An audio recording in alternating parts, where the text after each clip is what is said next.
ہم سب ہنسی خوشی زندگی گزار رہے تھے کہ اچانک ہماری خوشیوں کو کسی کی نظر لگ گئی۔ میرے والد کا نام بشیر احمد تھا۔ وہ بہت سنجیدہ مزاج انسان تھے، ہمیشہ سلوار قمیض پہنا کرتے تھے۔ ان کے چہرے پر داڑھی تھی۔ میری امی کا نام شیلا تھا، نشیلی آنکھیں اور لمبے لمبے بال تھے۔ کہتے ہیں کہ اللہ تعالیٰ اپنے ہر بندے کی آزمائش لیتا ہے اور اس کے کچھ بندے اس کی آزمائش پر پورا اتر جاتے ہیں اور کچھ کمزور پڑ جاتے ہیں۔ میری زندگی میں بھی ایک ایسا واقعہ ہوا جس کی وجہ سے میری اور میری بھائی کی پوری زندگی بدل گئی۔ میرے بھائی کا نام اقبال اور میرا نام ثنا ہے۔ میرے ابو کا پیشہ رشکہ چلانا تھا۔ ابو کی آمدنی اتنی نہ تھی کہ وہ امی کی خواہشات پوری کر سکیں۔ روز گھر میں نوک جھوک ہوتی تھی۔ امی پورا دن گھر سے باہر رہتی تھی۔ جب رات کو گھر پہنچتی تو کسی سے بات نہ کرتی اور سو جاتی، جیسے ان کا اپنے شوہر اور اپنی اولاد سے کوئی تعلق نہ ہو۔ امی علی نام کے ایک آدمی سے ملی جو بہت امیر تھا۔ امی اور اس آدمی کی نزدیکیاں بہت بڑھنے لگ گئیں اور امی نے اس آدمی سے شادی کرنے کے لیے ابو سے طلاق کا مطالبہ کیا۔ ابو نے امی کو بہت سمجھانے کی کوشش کی، تمہاری 2 سال کی بیٹی اور 4 سال کا بیٹا ہے، میرا نہیں، کم از کم ان بچوں کے بارے میں ہی سوچ لو۔ مگر امی کسی حال پر بھی کچھ سمجھنے کے لیے تیار نہ تھی۔ انہیں صرف اپنی خواہشات کی پرواہ تھی اور اسی وجہ سے میرے والدین کی طلاق ہو گئی۔ جس وقت مجھے اور میرے بھائی کو ان کی سب سے زیادہ ضرورت تھی، وہ ہمیں دنیا کے اس اندھیرے میں تنہا کر گئیں۔ ابو اور اللہ تعالیٰ کے سوا کوئی دوسرا سہارا نہ تھا۔ جب کسی ماں کو اپنی اولاد کو پیار کرتا دیکھتی تو اس کی ماں کی ممتا دیکھ کر میرا دل رو پڑتا اور گھنٹوں اکیلے بیٹھ کر رویا کرتی تھی۔ سردیوں میں جب تمام بچے اپنی ماں کی گرم آغوش کے سائے میں سو رہے ہوتے تو میں رات کی تیز ہواؤں کے جھونکوں سے ڈر جاتی، تو تب میں ایک دیوار کے ساتھ گھنٹوں اپنا سر زمین کی آغوش میں رکھ کر سوتی اور دعا کرتی کہ اللہ تعالیٰ اس رات کی سیاہی جلد ختم کر دے۔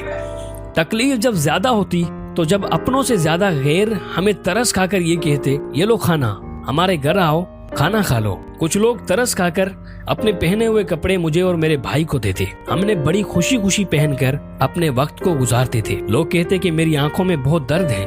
ان درد کے سائے میں نے جینا سیکھ لیا تھا۔ مجھے اپنی ماں سے نفرت ہو چکی تھی۔ اس نے کبھی یہ جاننے کی کوشش بھی نہیں کی تھی کہ اس کی اولاد کس حال میں ہے، کبھی ملنے نہیں آتی تھی۔ وہ عورت ماں کہلانے کی بالکل لائق نہ تھی۔ اپنی ماں سے دھوکہ کھانے کے بعد اب مجھے کسی رشتے پر اعتبار نہیں رہا تھا۔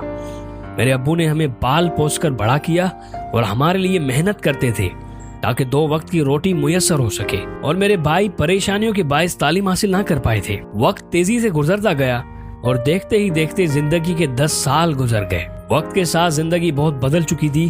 اب میرے ابو بھی دوسری شادی کر چکے تھے۔ اس عورت کا نام صبا تھا۔ نچلے طبقے سے تعلق رکھنے والی عورت طلاق شدہ تھی اور ابو کو ہر وقت مانوس کرنے کے لیے بنی سمری رہتی تھی۔ سوتیلی ماں کے آنے کے بعد اب ابو بھی کافی بدل چکے تھے۔ اس عورت نے بیوی ہونے کے تمام فرائض ادا کیے، لیکن وہ ہمیں اپنی اولاد کی طرح نہیں اپنا پائی۔ میرا ملنا جلنا خاندان سے بھی ختم کر دیا تھا۔ میں پورا دن اکیلے کمرے میں گزار دیتی تھی۔ اس عورت کا رویہ ہم دونوں بہن بھائیوں سے بالکل اچھا نہ تھا۔ مجھ سے پورے گھر کا کام کرواتی اور کھانا پکواتی، اور بھائی کو بھی نوکری پر لگوا دیا، جہاں غلط صحبت ملنے کی وجہ سے وہ سگریٹ پینے کا عادی بن چکا تھا اور آہستہ آہستہ اس نے سارے نشے کرنا شروع کر دیے تھے۔ اس عورت نے مجھے تعلیم تک حاصل کرنے نہ دی اور نہ ہی مجھے اچھے اور برے کی تمیز سمجھائی۔ اس عورت کی ایک ماں اور 2 شادی شدہ بہنیں اور ایک بھائی تھا۔ اس کے گھر والے اکثر آیا کرتے تھے۔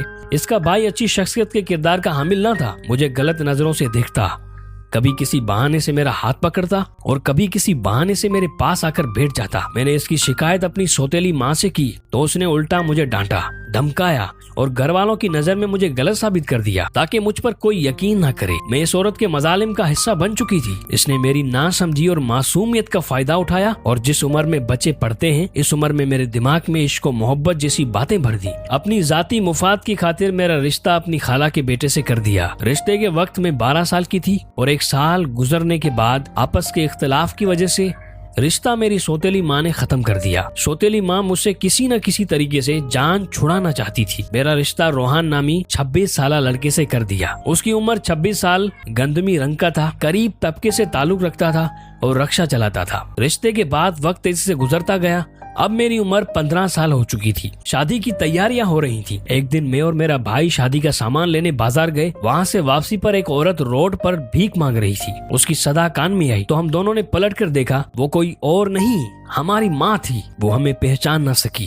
لیکن ہم نے انہیں بتایا کہ ہم ان کی اولاد ہیں۔ جب ہم نے پوچھا کہ آپ کی یہ حالت کس نے کی تو انہوں نے بتایا کہ جس آدمی کے لیے میں نے اپنے انمول رشتے ٹھکرا دیے، آج اسی آدمی نے مجھے چھوڑ دیا، کیونکہ اللہ تعالیٰ نے مجھے اولاد جیسی نعمت سے محروم کر دیا تھا، میں اس کو اولاد نہ دے سکی۔ امی نے ہم دونوں سے بہت معافی مانگی اور ہم نے انہیں معاف کر کے گھر لے آئے۔ وہ بھی میری شادی میں شریک ہوئی۔ اللہ تعالیٰ نے میرے صبر کے صلے میں بہت اچھے شوہر سے نوازا، وہ میرا بہت خیال رکھتے۔ شادی کے بعد مجھے اپنی سوتیلی ماں کے ظلم سے بھی آزادی مل چکی تھی۔ میرے کہنے پر میرے شوہر نے میری ماں کو بھی اپنے گھر میں جگہ دے دی۔ میں نے انہیں کبھی بھی اس بات کا احساس تک نہ ہونے دیا کہ وہ ہمیں ماں کا پیار نہ دے سکی، اور ان کی بہت خدمت کی۔